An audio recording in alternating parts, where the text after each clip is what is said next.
Bukan cuma WWF, sebuah promosi gulat yang berhasil mendominasi WWF dalam waktu yang cukup lama pastinya tidak lepas dari yang namanya skandal. Banyak dari skandal yang terjadi di WCW menjadi alasan terbesar promosi gulat ini menjadi hancur berkeping-keping. Kita akan bahas beberapa skandal tersebut di video kali ini. Tapi sebelum itu, jangan cuma nonton doang ya. Subscribe channelnya, bantu support kreatornya agar terus bisa upload video-video baru. Kalian pasti senang kan kalau saya rajin upload, makanya jangan skip iklannya ya buat nambah pemasukan AdSense saya. Tapi kalau ada budget lebih bisa share di Super Thanks atau Sawer ya. Terima kasih. Mari kita bahas cerita skandal WCW di channel Gilang Wrestling because you deserve it.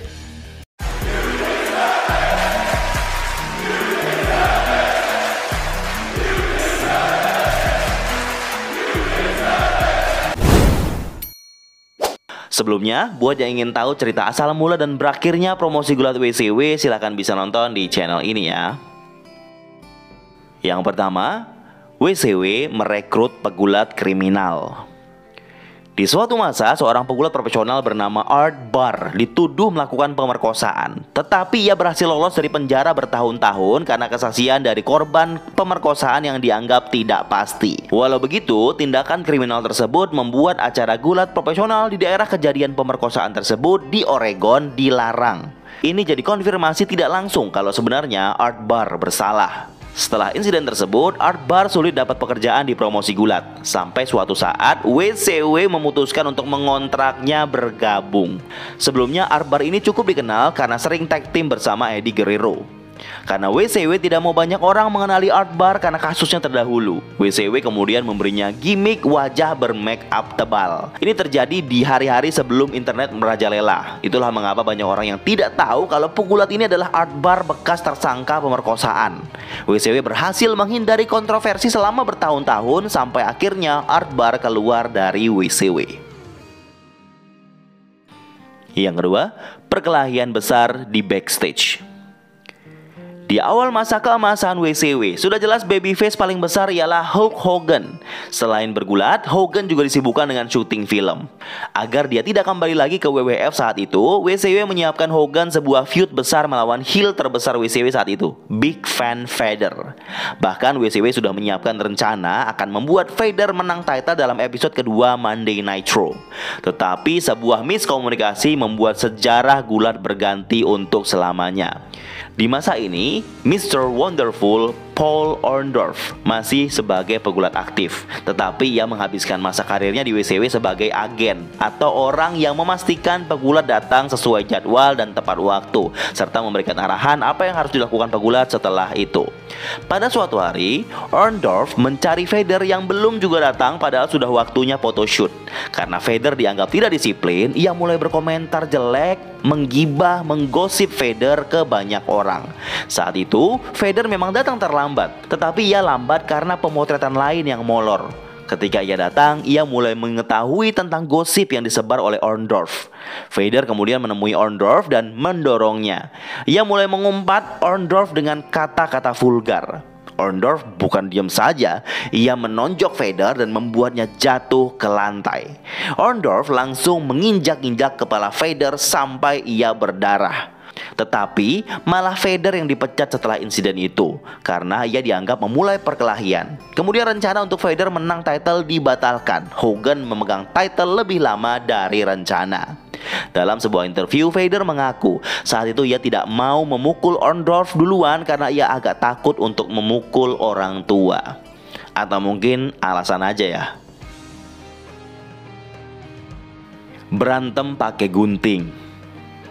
Apa yang terjadi dengan Vader memanglah cukup buruk, tapi tidak lebih buruk dari insiden ini. Perkelahian ini sangatlah brutal antara Arn Anderson melawan Sid Vicious. Dalam suatu masa, Arn Anderson mencoba untuk memberikan arahan atau nasihat kepada Vicious yang saat itu masih jadi pegulat baru di WCW.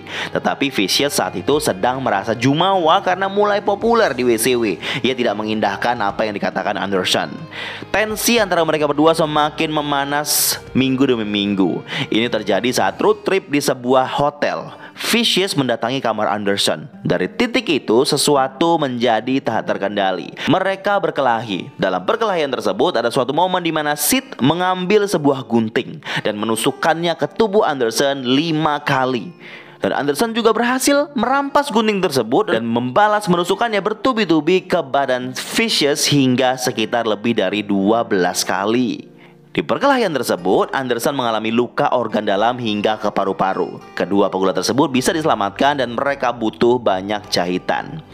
Karena Arn Anderson lebih lama di WCW, Sid Vicious yang dipecat. Ia keluar dan masuk ke WWE sebagai Psycho Sid. Selama bertahun-tahun, WCW tidak ingin menarik Sid kembali karena respect dengan Anderson. Sampai akhirnya Arn memperbolehkan Sid kembali lagi ke WCW. Banyak versi yang mencuat dari kasus ini. Dan ini skandal yang cukup mengerikan di WCW. Untungnya kagak ada yang mati ya.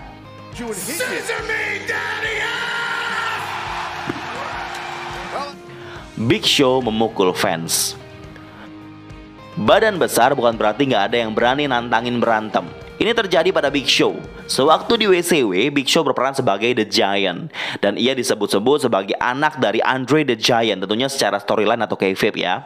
Suatu hari, Big Show mau check-in hotel. Tetapi salah satu pengunjung bar di hotel itu mulai meneriaki Big Show dan mengejeknya. Ia bilang kalau Big Show adalah pegulat palsu. Berantemnya bohongan. Orang tersebut semakin menjadi-jadi. Ia sok-sokan mau memukuli Big Show. Ya jelas sebuah kesalahan besar dalam hidupnya. Big Show langsung menonjok orang tersebut dengan satu tonjokan. Orangnya pingsan, rahangnya patah guys. Setelah insiden tersebut, Big Show ditahan dan diadili di pengadilan.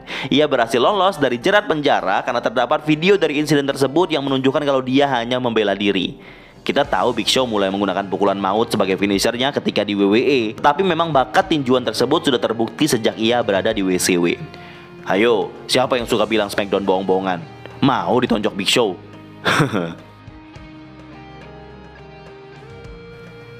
Yang terakhir, tidak jadi hitung cepat. Salah satu feud yang cukup panas dalam sejarah dunia gulat adalah ketika Sting dengan gimmick Crow-nya feud dengan NWO. Sting fokus menantang pemimpin NWO saat itu, Hulk Hogan.